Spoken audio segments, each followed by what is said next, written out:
دوسرا چینل ہے جناب رانا عظیم صاحب کا۔ رانا عظیم بڑے صحافی ہیں، بولنا جانتے ہیں، خبروں کو اینگل دینا جانتے ہیں، لیکن یہاں پر بھی وہ صرف تحریک انصاف کو بیچ رہے ہیں، عمران خان کا نام بیچ رہے ہیں۔ آپ ان کا چینل وزٹ کیجئے تو آپ کو اندازہ ہوگا۔ ان کے تھم نیلز ہیں کہ سپریم کورٹ سے بڑا سرپرائز آ گیا، عمران خان 9 مئی کے کیسز سے بری، اسلام آباد سے اہم شخصیت لمبی رخصت کے لیے تیار، کپتان کے بیٹے پاکستان آ رہے ہیں۔ اچھا، وہ پاکستان نہیں آئے، وہ واپس برطانیہ چلے گئے اپنی والدہ کے پاس، اور یہ ان کو واپس بلا رہے ہیں۔ پھر یہ کل کی جو ان کی ایک ویڈیو تھی جو صبح کے وقت انہوں نے پبلش کی، اس میں تھا جی اڈیالہ میں بڑی پولیس وین اور 4 گاڑیاں پہنچ گئیں، کپتان جلد آ رہا ہے، سلمان اکرم راجہ کا بڑا اعلان، 5 اگست کو کامیاب کرنے کے لیے پلان بی پر کام شروع۔ اب کپتان جلد آ رہا ہے اور یہ والی خبریں، ایک جو صدیق جان ہیں وہ، اور ایک رانا عظیم صاحب ہیں، دنیا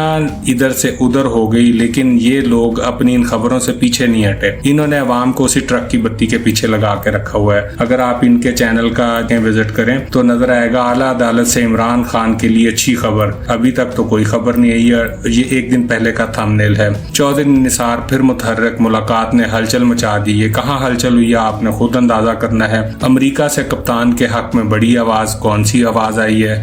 جو خان صاحب نے کہا تھا کہ جی وضو کا پانی وہ بھی صاف نہیں مجھے مل رہا، تو اس کے اندر انہوں نے زہر کی سازش جو ہے وہ اس کو بے نقاب کر دیا ہے۔ پھر کہتے ہیں 31 امریکی سینیٹر کا کپتان کے بیٹوں کا ساتھ دینے کا اعلان۔ ایسی کوئی چیز اگر آپ کو اب تک نظر آئی ہے تو دیکھیے۔ چند روز پہلے اگر اور دیکھ لیں، قاسم اور سلمان کا چھکا، اسلام آباد میں ہلچل، آر یا پار، کپتان کا معافی مانگنے سے انکار، کپتان پر تشدد، چہرے پر نشانوں کی حقیقت، اڈیالہ ہائی الرٹ، اندر کیا ہوگا، کپتان نے حکومت کو کلین بولڈ کر دیا۔ آپ خود دیکھیے اور خود اندازہ کیجئے، اگر آپ صاحب شعور ہیں، صاحب عقل ہیں، کہ ہم کس قسم کی چیزوں سے خوش ہو رہے ہیں اور کس قسم کی چیزوں پر مطمئن بیٹھے ہیں کہ ان طریقوں سے عمران خان باہر آ سکتے ہیں۔ مجھے نہیں لگتا کہ عمران خان ان طریقوں سے باہر آ سکتے ہیں۔ تحریک انصاف کو چاہیے کہ وہ اپنے ان یوٹیوبرز کی سمت کو درست کریں۔